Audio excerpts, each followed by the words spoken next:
배웁니다. 네, 제가 간증해도 되겠죠?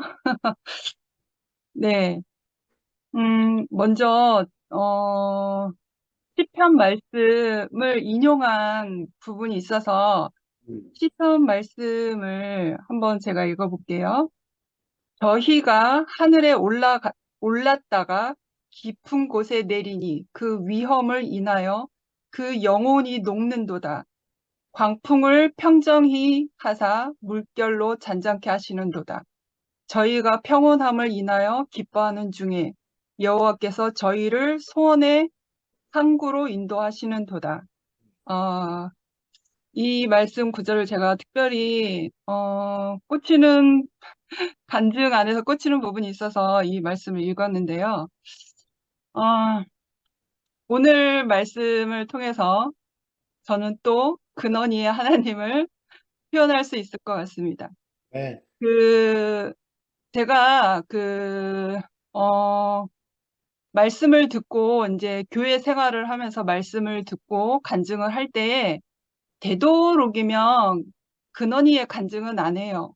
되도록이면 안 하는데 하나님께서 그 말씀이 들렸을 때에 하나님께서 내 마음에 어, 감동함이 밀려오면 그때서 이제 표현할 수 있게 되는데, 그러니까 근원이에 처한 그러한 환경을 얘기를 하자면 옹졸해질 수도 있고 부정된 그 환경을 부정적인 그 환경을 표현할 수밖에 없기 때문에 누구에게는 무거움이 될 수도 있고 어두운 것이 될 수도 있고 그래서 정말 하나님이 나에게 감동을 주시지 않으면 웬만하면 말을 안 하는데 오늘 그 폭풍우를 지나는 그 배 안에서 예수와 제자들의 어, 각자마다 예수는 예수대로 제자들은 제자들대로 각기 반응을 했잖아요.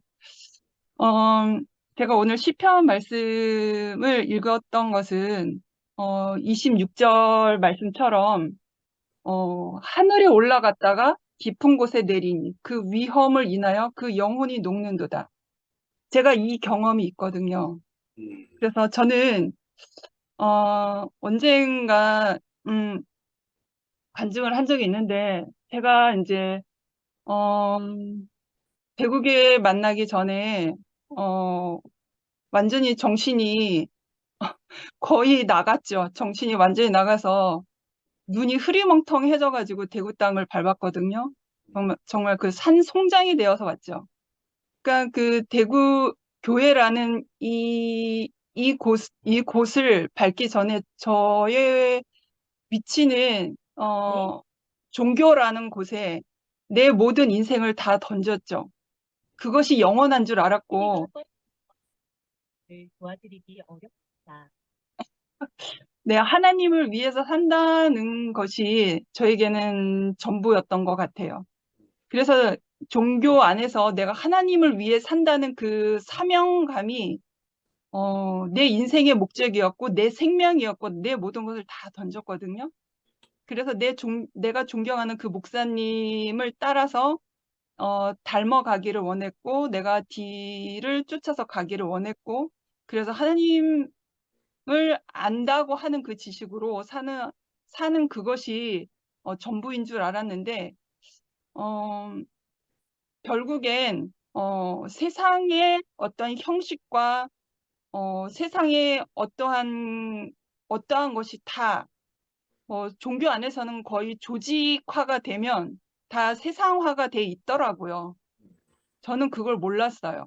그냥 일반 신자였어. 성도였을 때는 정말 열심히만 하면 되는 줄 알았는데, 정말 이제 그 조직 문화 안에서, 전도사, 교육 전도사, 거기에서 일하는 사람이 되니까, 아, 조직 행정에 대해서 너무 그게 드러나는 거예요. 세상이더라고요, 세상. 가려져 있는 세상. 그래서 거기서 난도질 당했죠. 나에게 억울함이 있었지만 내가 하나님을 쫓고 내가 주의 주님께서 맡겨주신 양을 위해서 그 목자의 길을 가는데 내 억울함이 있어서 하소연을 할 수가 없더라고요.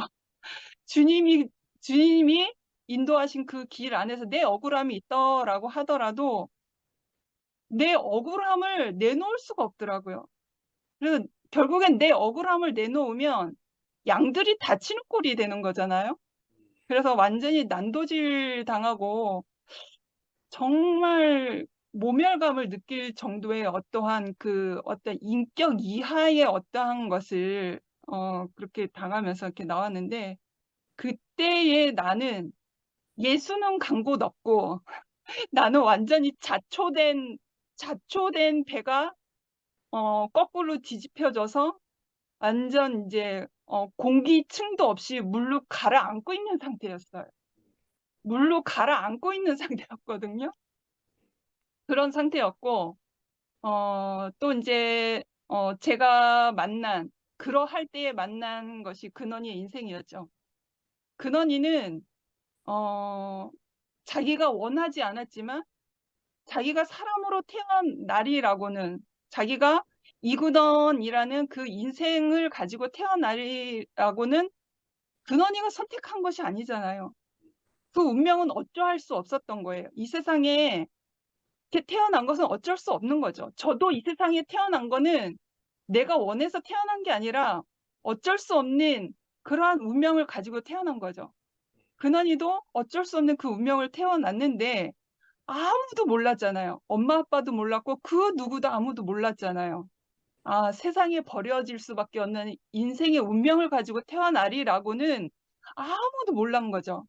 자기 자신도 모른 거죠. 그러니까 근원이는 태어나면서부터 죽을 인생을 가지고 태어난 거예요. 아무 가능성이 없는 거잖아요. 그러니까 누군가 정말 주님이 그 구원의 은혜로 그 아이의 인생을 걷어주시지 않으면 정말 버려진 아이거든요. 버려질 운명의 아이거든요. 아무 가능성이 없는 거잖아요. 그런데 근원이도 그런 인생에 있었고 저도 완전 자초된 배와 같이 제 인생이 그러한 모습이었어요. 근데 저는 근원이의 인생을 보면서 그 폭풍우를 만나 오늘 시편 말씀처럼 정말 위험으로 인하여 내 영혼이 녹는 듯한 그 지경이 있었단 말이에요. 그 폭풍우를 만나서 곧 죽을 것 같은 나였고 근원이는 누군가 구원의 그 은혜가 아니면 죽을 수밖에 없는 인생을 가지고 태어났어요. 정말 사람으로서는 어찌할 수 없는 엄마 아빠도 어찌할 수 없는 자기 자신도 어찌할 수 없는 그 죽음을 가지고 태어났어요. 그런데 참 신기한 건 있죠. 그 폭풍우와 환란을 가지고 태어난 그 인생을 보면서 아, 저에게 작은 신락 같은 빛이 그 아이를 통해서 제가 만난 거예요. 그 아이의 작은 웃음을 통해서 내가 웃어도 된다라고 하는 의미와 내가 숨을 쉬어도 되는구나 하는 그 인간으로서의 작은 소망의 의미가 나에게 작은 불씨처럼 희미하게 느껴진 거였어요. 그게 저에게는 인공호흡을 단 것 같은 그런 거였거든요.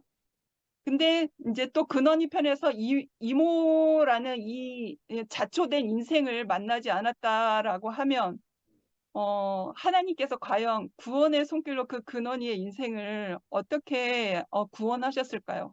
근원이의 인생에서 보면 아, 자초된 인생을 가진 이모였기 때문에 그 근원이의 그 죽을 수밖에 없는 인생을 받을 수 있는 게 아니겠어요? 그러니까 환난을 당한다고 하는 것은 어떻게 보면 우리에게는 정말 이 시편의 말씀처럼 위험으로 인하여 우리의 영혼이 녹는 것 같으나 그것을 통해서 일으키시는 그 구원의 손길을 본다는 거죠. 폭풍 속에 있는 영혼이 녹는 듯한 그 자초된 배였는데 그 환경을 통해서 구원의 손길이, 구원의 은혜가 그 배를 통해서 아무 가능성 없는 죽음을 가진 배를 통해서 완전히 바다 심해 속으로 내려앉을 것 같은 그 자초된 배를 통해서 하나님이 구원의 손길로 그 은혜를 베푸실지 누가 알았겠습니까? 결국에 하나님의 은혜, 하나님이 일하심인 거죠. 그래서, 어, 제 인생이 완전히 이렇게 영혼이 녹는 듯한 그 자초된 그러한 내 인생의 모든 삶이 근원이한테는 구원의 길이 되었던 것이고, 그 죽음을 가진 근원이의 인생은 저에게는 또한 구원의 은혜의 작은 소망의 길이 되었던 거였어요. 그러니까 이제는 제가 하나님의 은혜 안에 그러함으로 인해서 경작되어져서 음, 우리가 서로 살리는 사람이 되었잖아요. 저는 이제 근원이가 때로는 말씀으로 다가오고요. 근원이가 그리스도로 다가오고 근원이가 나에게는 살리는 숨으로 다가오거든요. 근원이에게 저도 마찬가지고요. 하나님이 그렇게 은혜의 길로 근원이도 나도 그렇게 인도를 하시더라고요. 그래서 우리가 저편으로 건너갈 때에 우리의 인식의 세계관이 아니라 하나님의 나라, 그 구원의 그 은혜의 나라가 있는 저편으로 갈 때에 내가 주님과 분명히 함께 있는데 내가 주님을 잃어버리고 내 세상의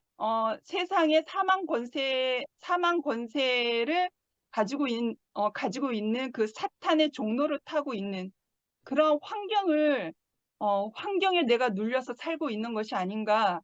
때때로 나를 점검하게 돼요. 그런데 근원이를 볼 때마다 십자가에 죽어, 십자가에 달린 그 예수를 보게 된다라는 거죠. 그래서 십자가에 달린 예수를 근원이를 통해서 보면요. 내게 다시 산 소망이 나에게 물일 듯 일어나더라고요.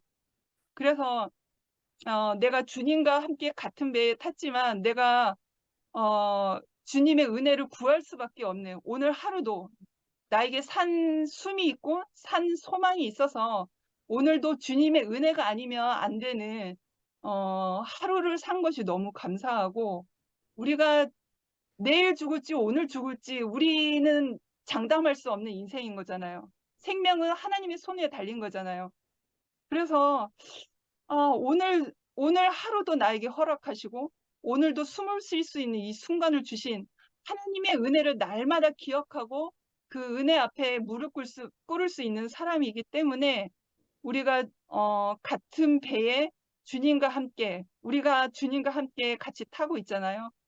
그래서 폭풍과 같은 내 환경과 내 삶과 내 세상을 바라보는 게 아니라 그리 아니하실지라도 주님과 함께 계셔서 우리가 그 구원의 그 은혜의 나라로 하나님의 나라로 저편으로 같이 갈 수 있는 주님과 함께 배에 같이 있다고 하는 이것이 너무나 소망이 되고요.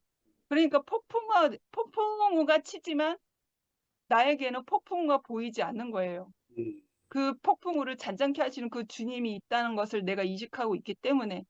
그래서 저는 이제 삶 속에서 근원이하고의 그런 관계 안에서 늘 언제나 십자가에 매달려 있는 그 예수를 보기 때문에, 오늘도 주님의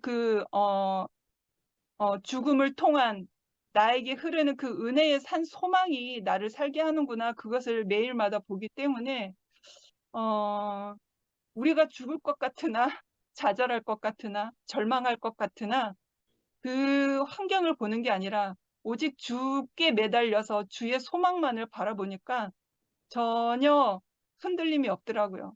그래서, 음, 감사할 수 없는 중에 내가 감사할 수 있고, 기도할 수 없는 중에 내가 기도할 수 있고, 내가 찬양할 수 없지만 찬양할 수 있는 것은 주님이 우리와 함께 하시기 때문이거든요. 네, 오늘 말씀을 들으면서, 어, 근원이의 하나님, 미라의 하나님, 그래서 오늘 하루도 우리가 절망 속에 처해 있으나 우리가 절망하지 않고 감사와 찬양할 수 있는, 어, 지금 이 순간이 저에게는 너무너무 감사해요. 그래서 오늘 하루도 근원이에 있다 침대에 누울 때도 아마 하루를 감사하면서 추수하며 눈을 감을 것 같아요. 내가 내일 아침 눈을 뜰지 안 뜰지는 주님께 맡기는 거죠. 그래서 오늘 하루 너무 잘 산 것이 너무 감사하고, 네, 그렇습니다. 주님을 찬양합니다.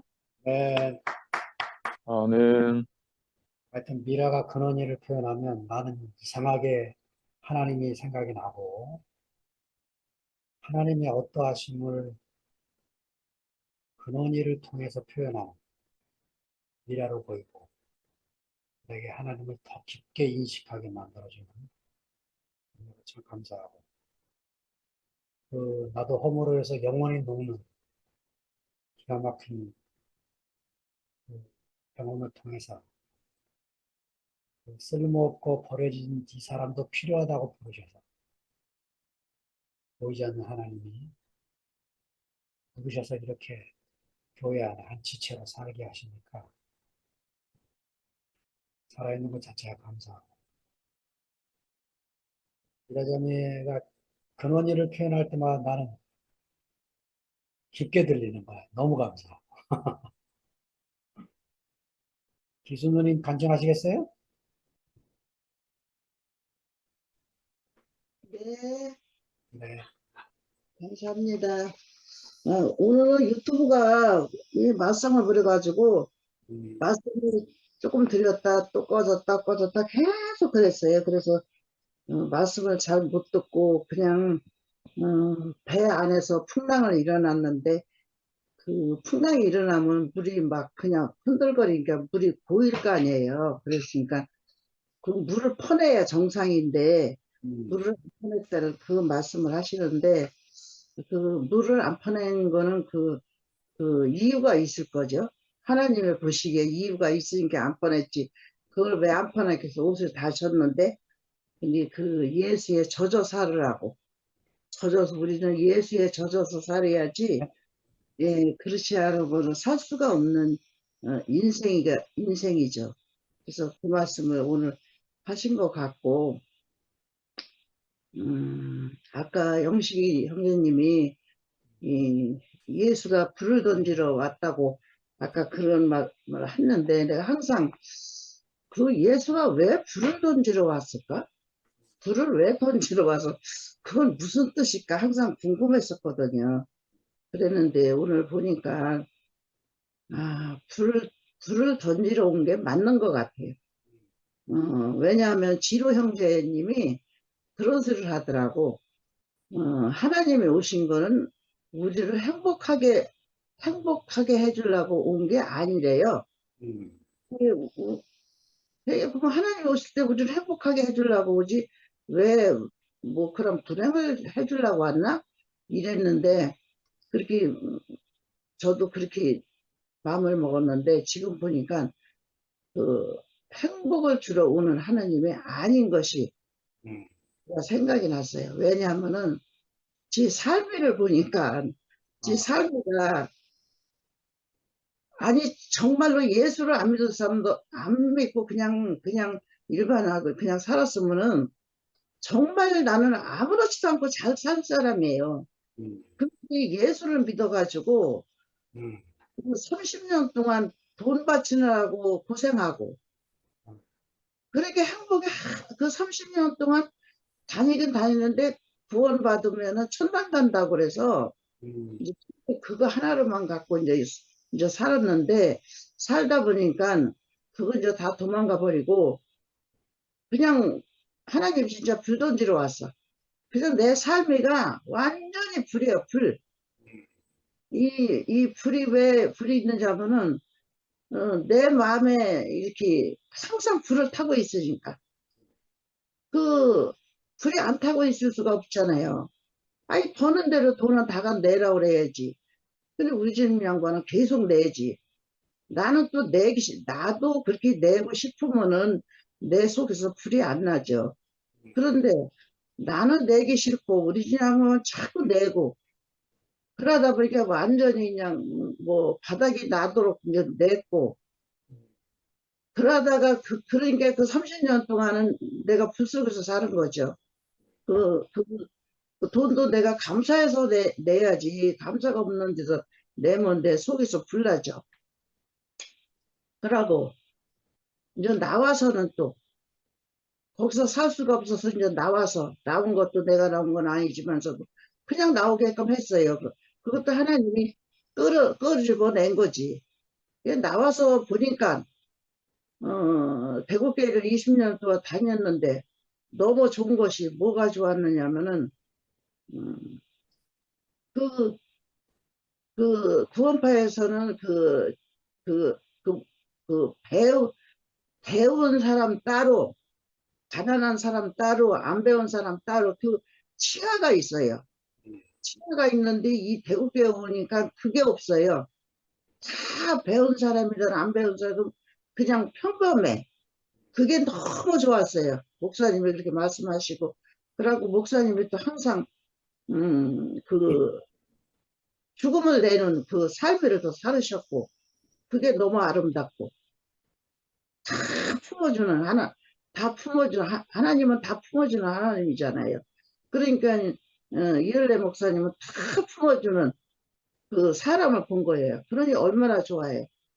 차별도 없는 그 삶이 깡패나 도둑놈이나 다 안아주는 병아리, 닭이 병아리 품듯이 그렇게 품어주는 그 목사님을 보니까 얼마나 좋아요. 근데 좋게, 그래, 그 재미로는 살았어요, 또. 그 마음으로 살았는데, 그 사는 동안 또 그 풍파, 그 우리 집 양반이 나를 풍파 이렇게 할 때, 그것도 불이라고 생각이 돼요, 지금. 그거를 다, 불을, 내 속에다 불을 던지는 그 우리 집 양반. 아이고. 그러니 얼마나 내 속이 또 탔겠어요. 한편이는 좋고, 한편은 불 던지고. 그래서 지금은 이제 그 불을 다 타고 나니까, 이제 다 탔어요, 이제는 다 탔어. 다 타고 이제 쟤만 남았어. 그 쟤만 남은 데에다 씨가 떨어지니까, 이렇게 내가 이렇게 잘 자라고 이렇게 사는 걸 보니까, 아, 불 돌리러 온 게 맞고, 나라 행복을 주러 온 하나님이 아니구나. 근데 이제 그 행복은 이제 예수의 나의 그 젖어 있을 때, 아까 그 물 퍼내지 않고 젖어 있을 때, 그 하나님의 나의 모든 게 젖어 있을 때, 그때는 이제 아무것도 이제 불도 없고,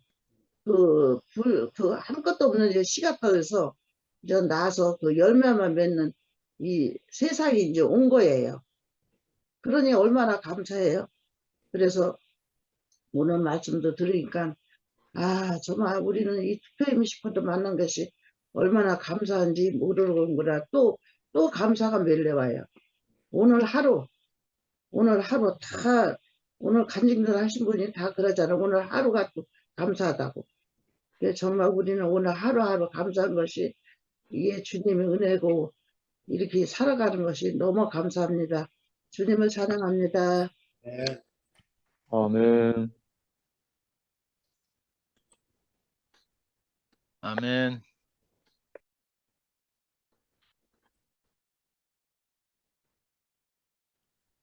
아니, 이거 뭐야. 저는요, 오늘 말씀을 듣다가, 오늘 말씀 제목, 우리가 저편으로 건너가자. 이 말씀이잖아요. 이 말씀을 하시는데, 제가 갑자기 앞이 캄캄해졌어요.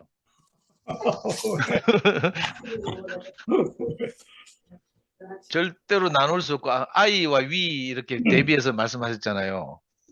절대로 나눌 수 없고 나누어지지 않는 세계 안에 예수가 거하고 있고, 그래서 우리가 저편으로 건너가자 이렇게 말씀하셨다니까 갑자기 하여튼 막 앞이 캄캄해지면서 무슨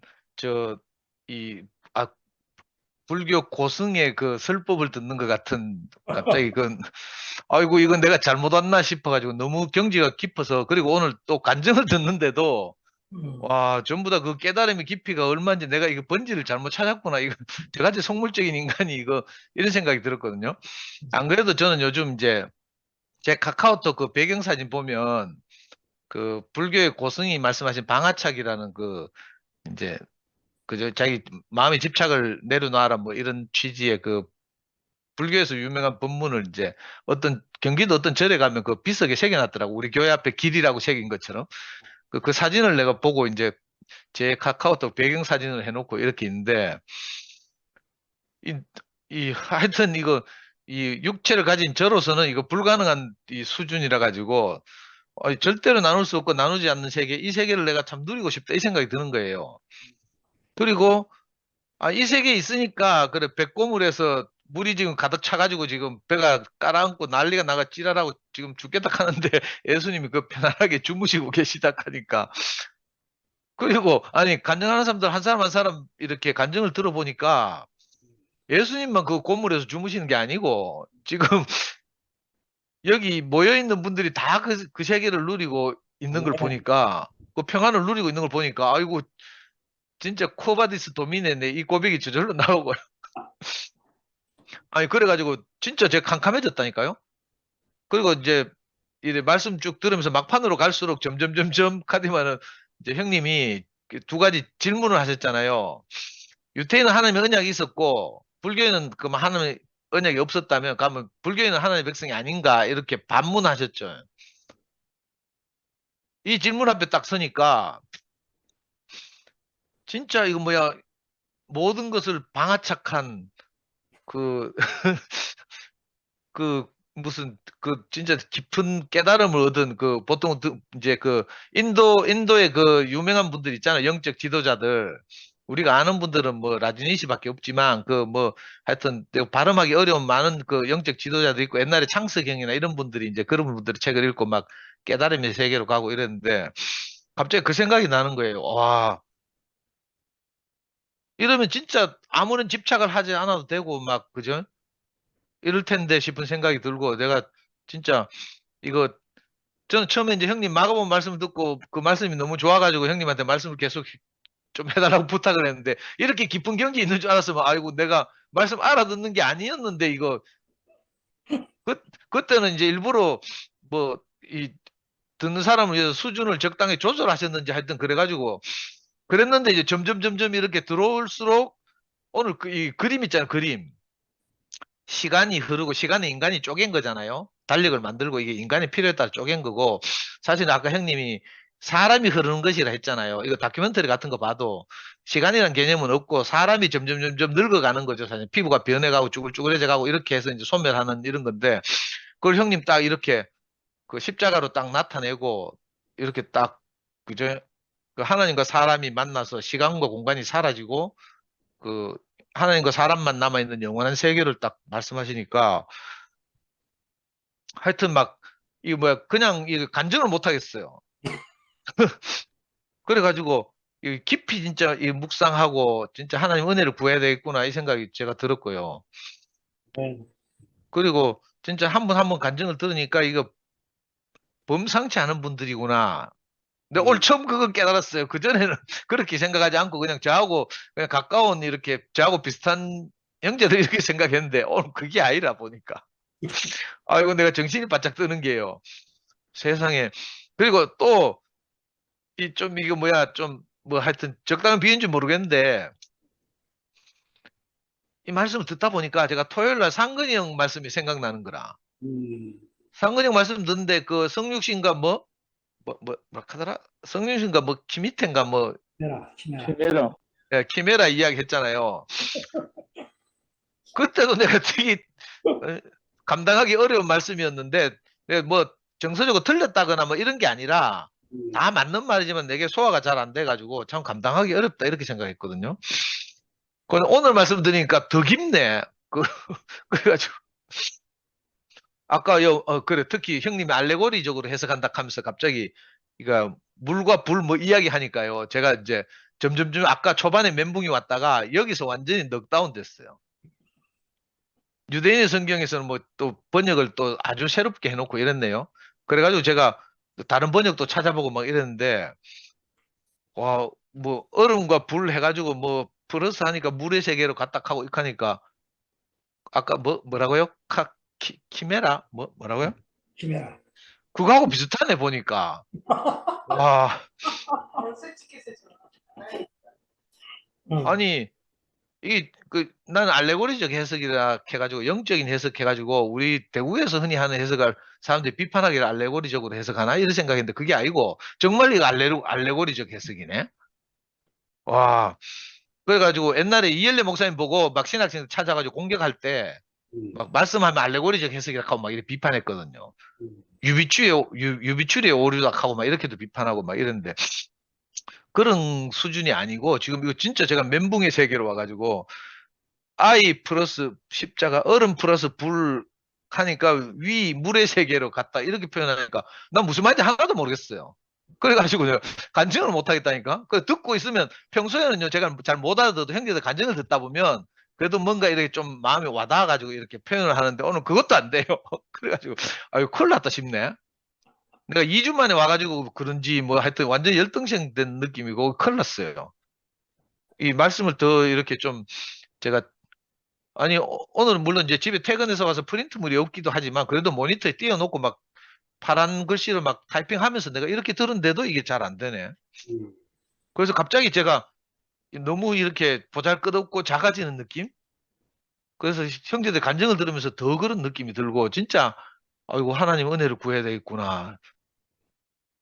이 생각이 듭니다. 하여튼, 너무 깊은 말씀을 제가 다 소화 못 해가지고, 이 간증, 뭐, 형제들의 마음에 와닿는 간증을 못해서 너무 죄송하고 그렇습니다. 아무도 간증 안 하고 침묵하고 있으니까 내가 불안해가지고 내가 나와서 떠들긴 하는데 지금, 다행히 지금 성미아가 또 화면을 아, 열었으니까, 미아가 예, 도와준 거가 아마. 예, 마이크를 넘기겠습니다. 도와주는 거 아니고요. 전 원인을 상도세만대로 돌리려고.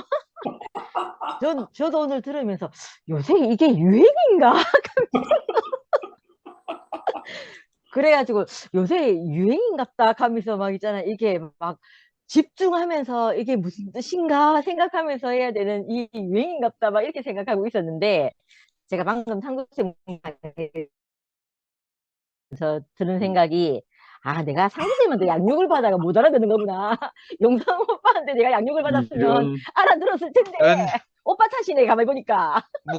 난 가만 앉아가 욕 먹고 있네. 아니 오빠가 못 알아듣는데 내가 알아듣겠어요. 오빠가 그렇게 양육을 해서 그렇다니까 지금 원인이 가만히 이런, 보니까.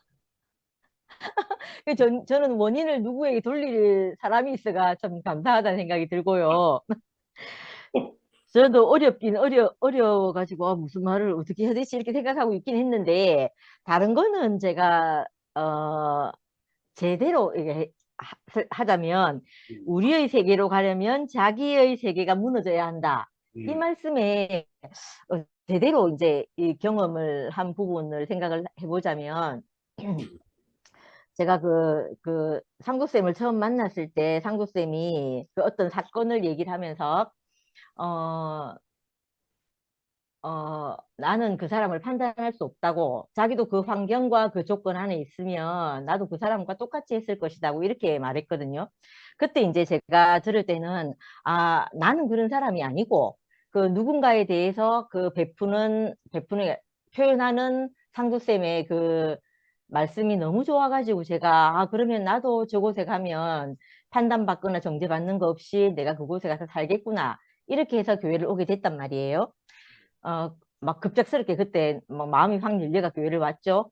와서도 저는 제가 상도쌤과 똑같은 사람이라고는 생각을 하지 않았어요. 그 말하는 사람이 이제 나도 그런 사람이다 이렇게 말한 것이었잖아요. 상도쌤 자신도 그런 사람이라고 이렇게 말했는데 저는 그렇다고 생각을 하지 않았던 거죠. 그래서 늘 이제 그 상대에 대해서 내가 나는 저런 상황이라도 저렇게 하지 않을 텐데 이 마음이 항상 있었죠. 그래서 막 이제 빛보다 빠르게 판단이 이어지고 나는 그래도 좀 선한 사람인데 저 사람은 왜 저러지? 특히 상도쌤에 대해서도 그런 판단을 많이 했던 것 같아요.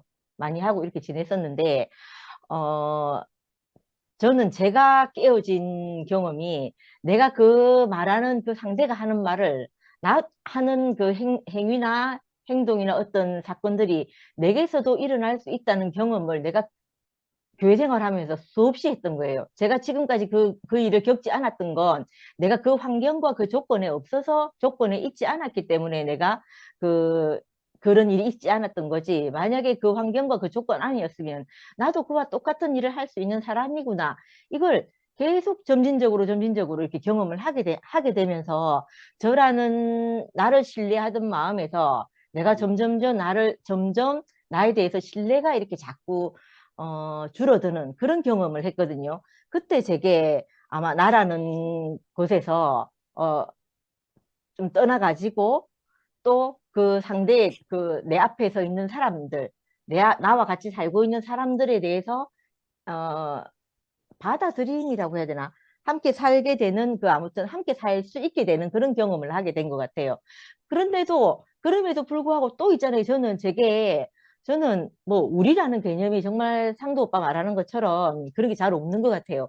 없어가지고 그 경험이 점점점 하고 있지만 나도 모르는 어떤 또 상황이 오면 내게 또 나밖에 모르는 그런 경험을 계속 하게 되는 거예요. 그래서 아까 그 오빠께서 풍랑을 만나면 나 자신을 알게 된다 이렇게 말했잖아요. 제게 오는 여러 가지 일들을 내가 경험해보지 않으면 나는 내가 어떤 사람이라고 말할 수 없는 사람으로 내가 계속 있는 거예요. 계속 발견되고 문제가 없어서 내가 드러나지 않았을 뿐이지 늘 이렇게 문제가 일어나면 나는 내 자신이 드러나는 사람인 거예요. 그래서 그 안에서 내가 보니까 다른 사람하고 내가 그런 사람인 줄 아니까 다른 사람하고 함께 살게 되는 경험을 제가 하고 또 그 사람들의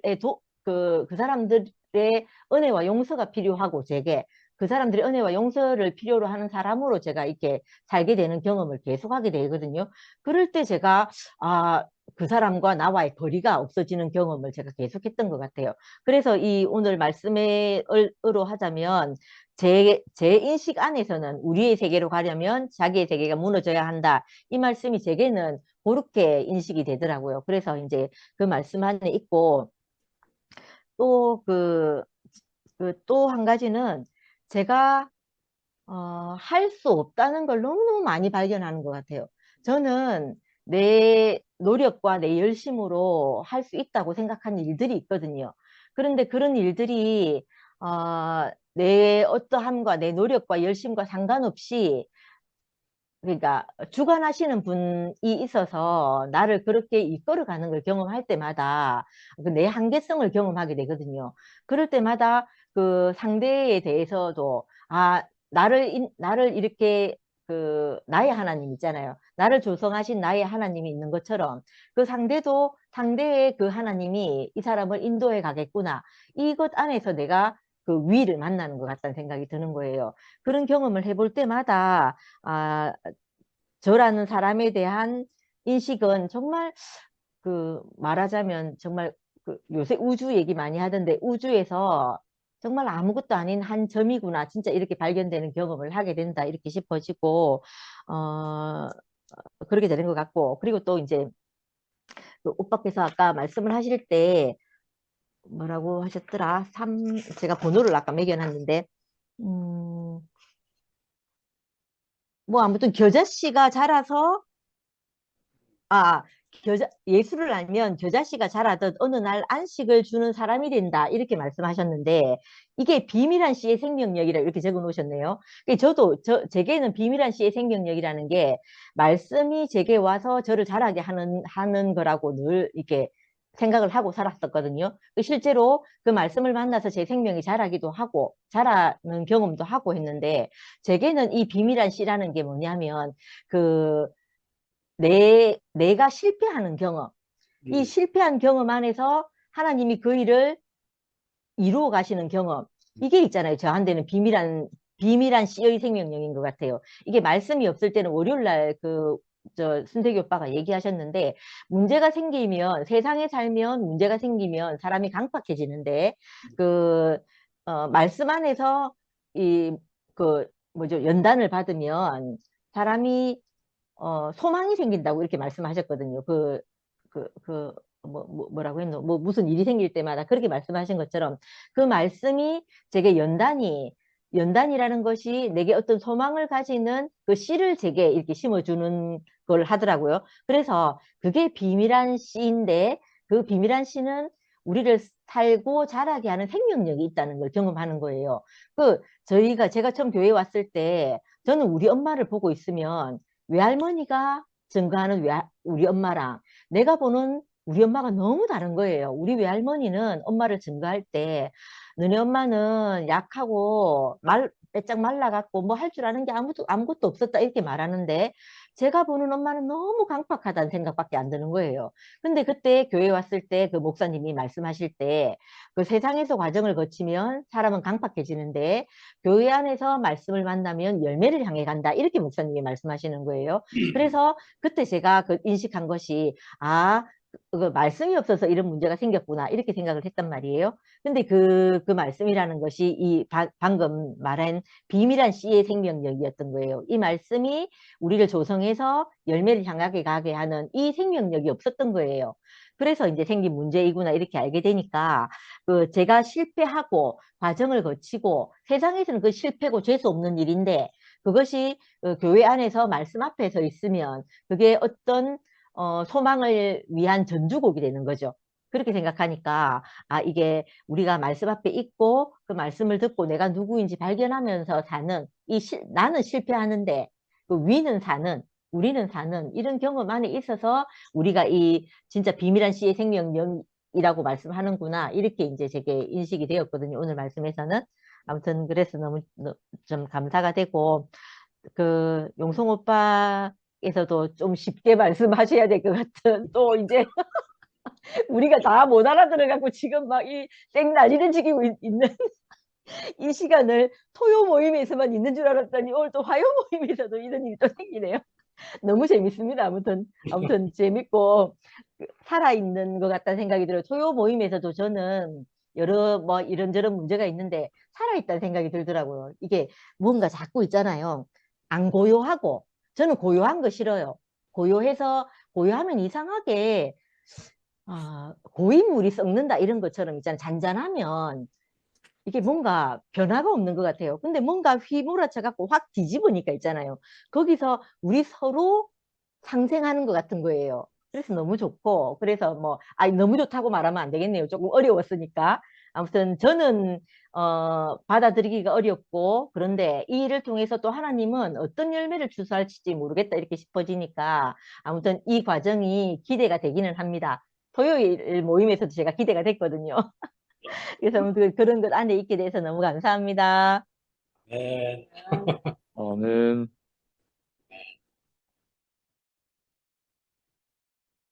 간증할 분들이 없을 것 같아서 제가 마무리를 지면서 이제 제 마음을 좀 표현하고 싶은데요.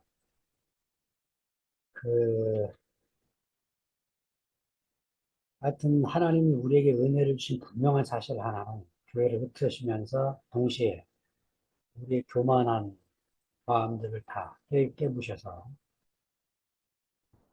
우리가 너무 좁은 세계에 살았구나. 그것을 알게 해주셔서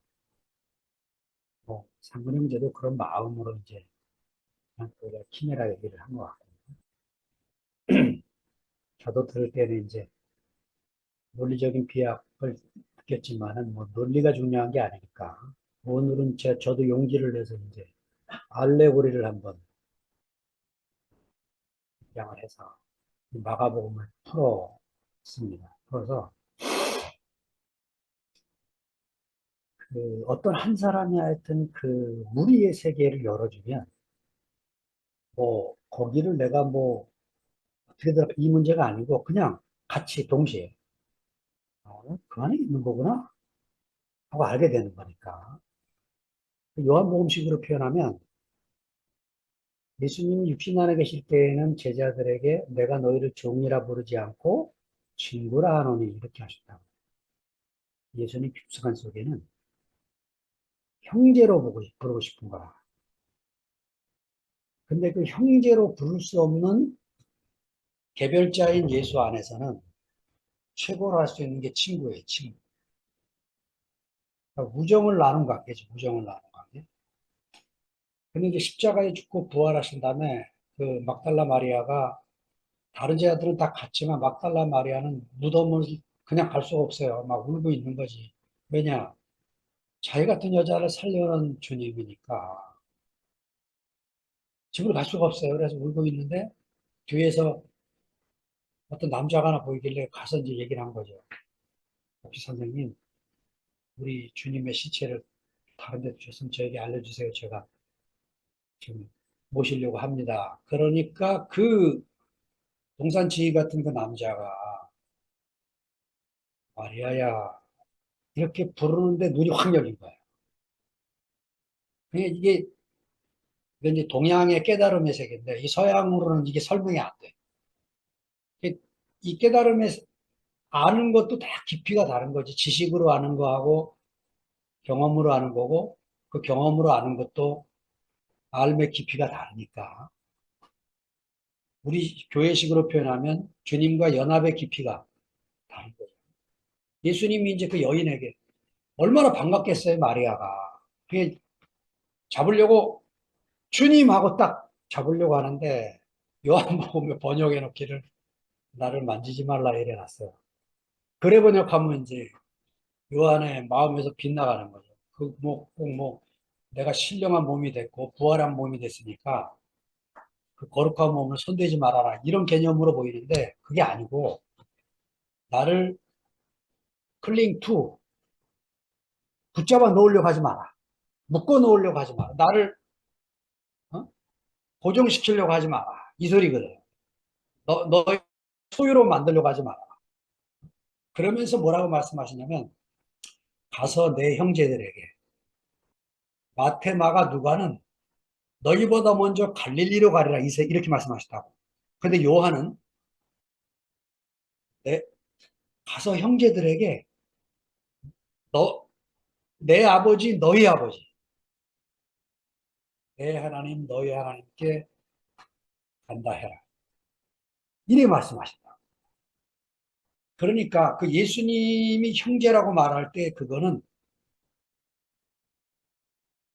개별자의 그 형제가 아니고 한 운명 공동체 안에서 동일한 생명을 낳은 하나님의 생명으로 함께 연합이 된 그 세계를 말씀하시는 거거든요. 이게 부활의 세계입니다. 예수님 한 분이 열렸는데 헤매는 제자들도 다 그 안에 있는 그 형제가 말이 나온 다음에 예수님이 11제자 앞에 나타나시고 다시 또 도마 앞에 나타나시고 마지막으로 베드로에게 나타나셔서 요한복음이 끝납니다. 그렇게 해서 12제자들을 다 불러 모으는 부활하신 분이에요. 가룟 유다가 죽지 않았으면 그 가룟 유다도 만나서 포함시키셔요.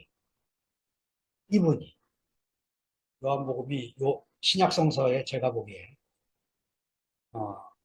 부시경님은 마지막으로 요한계시록을 기록했을 것이다라고 표현을 이제 하셨는데 저는 그렇게 볼 수도 있고 제가 보기에는 히라보가 요한계시록은 거친 표현이고 요한복음은 매끈한 표현이기 때문에 아마 반모섬에서 풀려나온 반모섬에서 계시록을 썼고 반모섬에서 풀려나온 요한이 에베소에서 이 요한복음을 쓰고 다시 잡혀서 자기 마지막 인생을 하나님에게 바쳐주고 갔다 이렇게 생각을 하니까 요한복음이 아마 신구약성서 전체를 완성시키는 마지막 책으로 보이고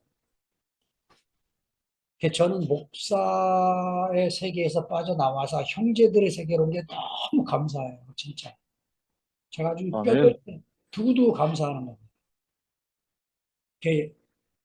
여러 자매들이 저보고 오빠라고 해주는 게 너무 감사해요. 목사라고 안 하고. 진짜. 할렐루야. 야, 그 목사라는 자질은 정말요. 주님 따라하기 쉽지 않은 자리입니다. 왜냐, 비즈니스를 해야 되니까. 아까 미라자매 얘기하잖아요. 그 전도사의 세계에 들어가 보니까 자기가 살아남을 수가 없는 무시무시한 세계. 그 안에 있는 거죠. 능력 위주의 비즈니스가 굴러가는 세계. 존재가 안 보이는 세계. 야, 거기서 제가 우두머리 노릇을 10년이나 했으니 얼마나 참, 저 같은 사람이, 능력도 안 되는 사람. 아이고, 예, 이 형제로 불러주는 세계. 아, 여러분, 이 형제 진짜 주님이 우리를 형제로 불러주신 이 세계, 아델포스. 야, 이게 그냥 얼마나 가슴 떨리는 그냥 영식 형님, 상도 형제, 미화 자매, 영미자 이렇게 형제로 불러주는 이 세계, 아니, 그것만으로 그냥 우리는 한자리에 있는 사람으로 지금 형제들의 간증과 고백 속에서 제가 이 세계가 점점 더 넓어지고 알아진다고. 상도가 겸손해서 저렇게 표현하는데 이미 그 운명 안에서 젖어 살고 있는 사람이고, 제게 없는 게 상도 형제 속에 있어서 늘 감사가 되고, 정말 하나님이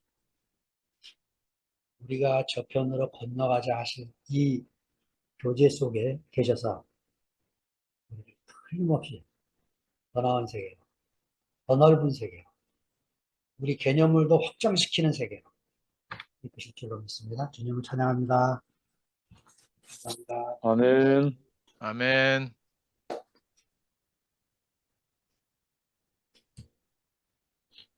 영식이는 간증했어요. 했죠? 10시 넘었네. 그리고 또 화면 켜고 있는 사람 누가 나왔지? 없지? 응. 감기 걸린 분도 많고 오늘은. 예. 근원이 뭐 했고 조주를 했고 미역이 안 했지. 미역이 할 수 있는가? 안 나오겠지. 뭐 보나마나 뭐 침대에 누워서 자고 있겠지. 그러면 그러면 오늘 여기서 네. 영미 켰다. 영미. 큰일 날 뻔했네. 이 새벽에 세인트루이스 영미. 아니요, 간증을 하려는 게 아니고 말씀 잘 들었다고요. 감사합니다. 아, 얼굴 보여서 할렐루야. 감사합니다. 아이고 순택 네, 오빠도 마이크 다음에 켰는데. 간증, 네, 선택이 형. 다음에 간증하겠습니다. 오늘 말씀 어려워서 잘 못 알아들었어요. 예, 예. 오늘 전반적으로 그렇네요, 전부 다 보니까. 아니 어려운 게 아니고 수준이 높아서 그래요. 언니, 아니, 근데 언니. 수준이라기보다도 저는 조금 이렇게, 이렇게 세계를 보는 방식이 다르다는 게 난다는 생각이 들었어요. 왜냐면 이제 제가 서양 사람하고 살다 보니까 또 서양에서 와서 살다 보니까 처음에는 저는 외국 사람들하고 생활을 오래 했거든요. 학교 자체도 그렇고 제가 하는 일이 그래서. 근데 이제 한국에서 내가 이 서양 사람들을 볼 때는 인간들이 너무 쌍놈인 거예요. 그래갖고 네, 물질적인 거고 보는 게 다고 그러고 화가 나는 것도 감추지 않고 화내고 이런 것들이 두 번 생각하지 않고 이런 게 굉장히 저 인간들은 참 쌍놈이다 이런 생각을 했어요. 저는 되게 양반 집안에서 자랐거든요. 피가 양반이에요. 근데 이 이제 살아보니까 이 사람들은요 자기 성찰을 안 해요. 자기 성찰 안 하고 남에게 해끼치지 않고 이 매너를 지키는 것이 그냥 최고의 미덕이에요. 그래서 화가 나면 화가 내고 그다음에 자기한테 나쁜 소리를 하면 금방 돌아서고 그렇게 사는 걸 보면서 저는 참 깊이가 없다라는 생각했는데 지금 와서 생각해 보면요. 지금 이제 이렇게 이제 남편하고 한 10년을 살았는데 우리 남편이 내보다 더 양반이에요, 사실은. 그리고 깊은 마음도 있고 마음이 없는 건 아닌데 이걸 이제 표현하는 방법이 다른 것 같고 그걸 뒤집어서 생각해 보면요. 저는 그런 생각이 들더라고요. 우리는 너무 자기 성찰을 많이 하는 거예요. 그렇기 때문에 사람들이 만나면 돌아서면 항상 뒷골이 땡겨. 내가 혹시라도 열심히 했는데 뭐 잘못 말하고 가서 뒷말을 듣지 않을까 이런 생각을 하잖아요. 그래서 우리 사람들하고 만날 때 하고 그다음 내가 내 혼자 있을 때 하고 너무 이중적인 거예요. 그래서 자유롭지 못하는 데다가 근데 이제 뭐 유대인들은 율법이 있잖아요. 그 대신 근데 이제 우리가 이제 유대인처럼 이런 유교적인 유교 때문에 그렇잖아요. 유교 문화 때문에. 음, 이런 유교적인 것들에 짓눌려 있는데 사실은 알게 모르게 이게 우리가 유교과를 받아들이고 안 받아들이고 상관없이 그 정신적인 이런 그 율법이 우리를 항상 이렇게 끊임없이 자기를 살펴보게 하는, 그래서 내가 육체적인 것보다 물질적인 것보다 정신적인 것이 더 위에 있고 하여튼 이런 가치관 속에 살고 있잖아요. 그래서 그래서 이제 우리가 그러니까 첫 번째는 이제 이런 생각이 드니까 그 목사님의 말씀이 동양적이잖아요. 그분은 깊이 유교적인 분이라서 그렇지 않을까 이런 생각도 들고요. 예, 또 뭐 하여튼 이런 그런 틀 속에 있다 보니까 우리가 우리끼리만 이렇게 이제 각자 사실은 무엇이 어떻고 내가 원래 그 말을 하려고 했다고 예수한테 물어볼 수 없잖아요. 물어볼 수 있다고 하더라도 대답을 해준다고 우리가 그 말을 다 뭐 예수가 하려는 말대로 알아듣겠어요. 각자 해석하는 건데. 그래서 그게 이제 조금 우리가 시선을 좀 달리해서 볼 필요가 있지 않을까. 그렇기 때문에 저는 그런 그 매일매일 하는 우리 지체들의 간증이 너무나 소중하다는 생각이 드는 거예요. 왜냐하면 이거는 정말 내 몸에서 나온 내 삶이라서, 그러니까 뭐 그 관념이라든지 무슨 어떤 개념이라든지 뭐 사상이라든지 문화라든지 이거하고는 전혀 상관없이 내가 어떻게 내 오늘 하루 사는 내 인생을 하나님께 감사드리는가 이 얘기 하는 거기 때문에 저는 그게 듣기가 좋더라고요. 그래서 뭐 에피파니라는 말은 그 영어로도 쓰는데요. 에피파니라는 말이 있다는 것은 그런 것이 있다는 거죠. 깨달음이라는 것이. 근데 우리가 에피파니라는 것을 뭐 종교적으로 해석하는 게 아니고 일상적으로는 뭔가 이렇게 그냥 멍 때리고 있는데 갑자기 반짝하고 이렇게 뭔가 내게 깨달음이 오는 순간들을 에피파니라고 해요. 굉장히 그래서 저는 그 말을 좀 좋아하거든요.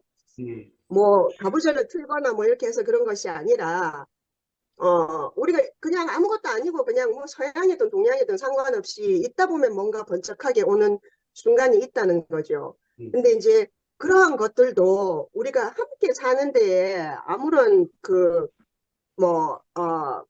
아무 역할도 못 한다면 그게 뭐 내 혼자서 붕 떠서 하나님하고 접촉해봐야 뭐 무슨 소용이 있을까. 어쨌든 그래서 오늘 하신 말씀도 우리가 된다는 것은 우리가 되는데 왜 나눠줄 수 없지? 그렇게 생각해 보니까 아까 그 상도 오빠라고 나도 똑같은데 이거 키메라 얘기했는데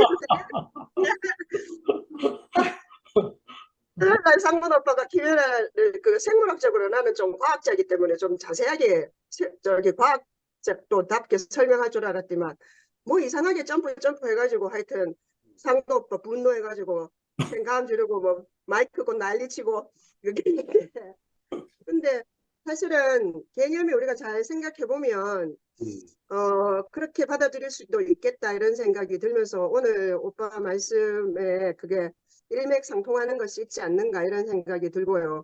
저도 또한 한국 사람이고 동양 사람이니까 뭐 이해하려면 이해할 수도 있겠죠. 그리고 또 이렇게 응용해서 해석할 수 있고 내 나름대로 받아들일 수도 있겠지만 우리가 또 이렇게 조금 한 걸음 떨어져 가지고 우리가 보고 있는 것이 정말로 절대적인 것인지 또 이렇게 또 이거 알면 안 되는 건지 그거는 항상 우리가 체크해 봐야 될 필요가 있는 것 같아요. 이거 알면 안 된다 하는 게 바로 이렇게 살비로 가는 지름길이거든요. 그게 시작이고. 그래서 하여튼 저는 그거를 이제 주의하고 싶어서 항상 이렇게도 생각해보고 저렇게 생각해보고. 예, 오늘 말씀 잘 들었습니다. 예. 니 뭐 간증 안 한다 켜놓고 은근히 간증하네. 안 하는 척하면서. 이제 간장 아니고 이제 생각을 표현하는 거죠. 저도 집단의 일부입니다. 우리도 교회의 일부다. 이런 사람도 있다 이 말인 거죠. 예. 그래. 자, 얼굴 그럼 비춰주니까 오늘 좋네. 이걸로 마치고 예, 말씀 잘 들었습니다. 예. 저기 미영자매 무슨 한마디 하려고 지금 화면 킨 거 아니고? 인사하려고. 네? 뭐라고요? 아니 다시 한번. 미영이. 아, 예. 이영희. 음. 그래, 전부 인사하려고 얼굴 지금 아. 켰네. 순태경도 예. 그렇고. 맞습니다. 예, 예, 알겠습니다. 자, 그러면 방을 오늘 폭파하고 또 다음에 뵙겠습니다. 감사합니다. 안녕히 가세요. 감사합니다.